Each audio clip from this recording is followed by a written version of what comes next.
All right, let's expand and simplify this expression.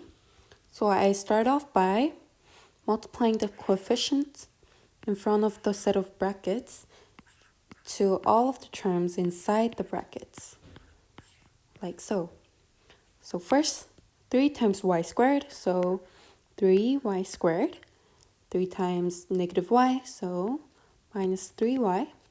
3 times negative 1, so minus 3. And negative 2y times 3y, so minus 6y squared.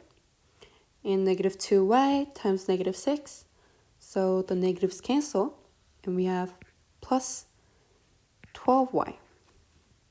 Then I want to group all the like terms together. So I have 3y squared and the negative 6y squared. So adding them together would become negative 3y squared. And I find the negative 3y over here and the positive 12y here. Adding them together would be 12 minus 3, so plus 9y and minus 3. And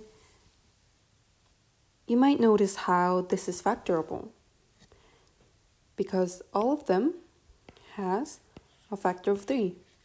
So for convenience, I want to factor out the negative 1 too.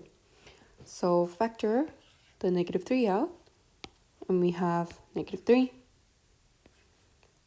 y squared plus 9y divided by negative 3 would be negative 3y, and negative 3 divided by negative 3 is plus 1. And that's it.